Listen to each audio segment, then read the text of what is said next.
University. My responsibility was project leader or the senior project engineer.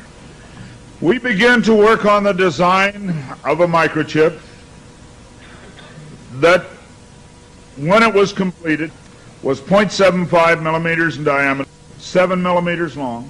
It was the size of 1/4 of a grain of rice. Again, I want to say that I was not a Christian and there were no Christians there. They said they wanted this to have a power source and be able to emit a signal. And they told us they wanted us to use lithium as a battery source. Lithium's used in watch batteries, it's used in heart pacemaker batteries, it's used in a lot of places. I designed into this microchip a little charging circuit that would charge that battery. This sounds like a lot of technical things coming together, but if you'll bear with me 1 minute, you'll see what God has laid out about this microchip.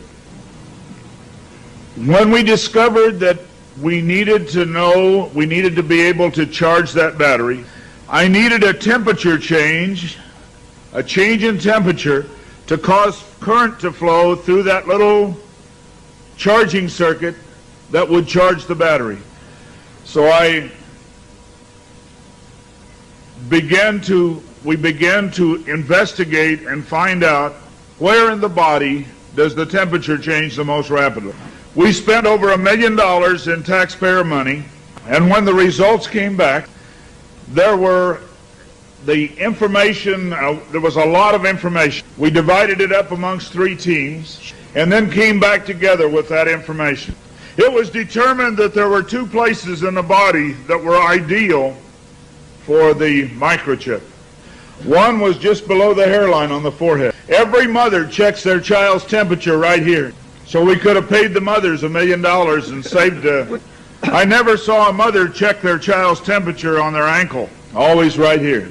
The other place was the hand, the right hand preferred, because most people are right-handed. This didn't bother me, and it didn't bother anybody else on the team. The hand seemed a good place. Nobody wanted it here. And so the design work, everything was completed. The microchip was done. You're seeing it now on some of the Discovery Channel presentations. There are people who have received it already. It is real. It's not something that's coming way down the road. They gave me a Bible.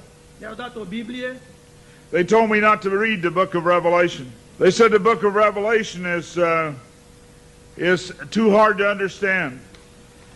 So I waited, and I didn't read the book of Revelation for quite some time. Then one day I came to Revelation 13, verse 16. And he caused us all, both small and great, rich and poor, free and bond, to receive a mark in their right hand or in their forehead. I didn't like what I saw. I went back and looked up the word mark. I went to the Strong's Concordance, and I found that John had used 3 words for the word mark. Charagma, charicature, and charax. That was from the Greek. I looked at those words. They talked about a scratch or an etching. They talked about a lot of things. And I said, God, this isn't it. We didn't do it. He said, go to the word for 666. The word is chixastigma. In the Greek, it says to go to 4742 as a cross. The last half of the word chixastigma. And when I looked at what it says stizo, i.e. to stick, to prick, a mark incised or punched into for recognition of ownership. I thought about the little injection tool. The end of it is called an incisor. I began to weep and I began to cry, and I said, oh God, what have we done? I couldn't believe that this lined up with what we had developed. And I began to run from God. I didn't run away from the church, I ran into the church. I tried to do as many things as I could to atone for this. But I want to tell you something, as God is my witness here tonight, this got in the way. Money got in the way. I had beautiful homes overlooking the lake. I had all the things that I wanted. And I ran because of the money. My ability to go and get $250,000 in research money took me away from telling the message. I ran for many years. What I want to tell you is that this is real. The microchip implant is real. Credit cards are failing. They can be counterfeited. The new smart card can be counterfeited.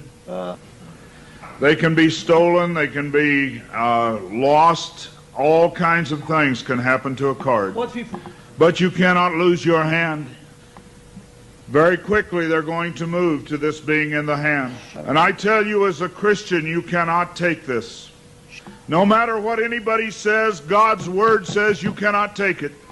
No matter what they try to talk you into, God's Word says don't take it. In Revelation 14, verse 9, and the third angel followed them, saying with a loud voice, if any man worship the beast in his image, and receive his mark in his forehead or in his hand, the same shall drink of the wine of the wrath of God, which is poured out without mixture into the cup of his indignation, and he shall be tormented with fire and brimstone in the presence of the holy angels and in the presence of the Lamb.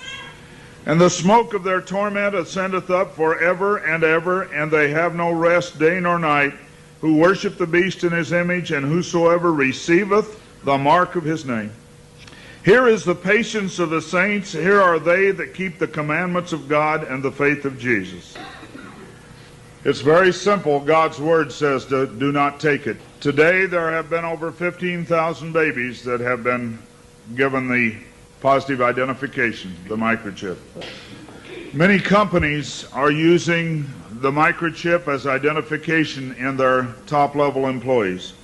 The Immigration Naturalization Service has a better passport, the human hand. So many of these things are all around us. We talk about the signs of the New World Order. God has spelled out in His Word just exactly what's going on today in the New World Order. Satan desires to have a one-world government. From the time he fell, he said, I want a one-world government. He wants to replace God. And so we see a government put together by men, a one-world government. The signs of the times are all around us.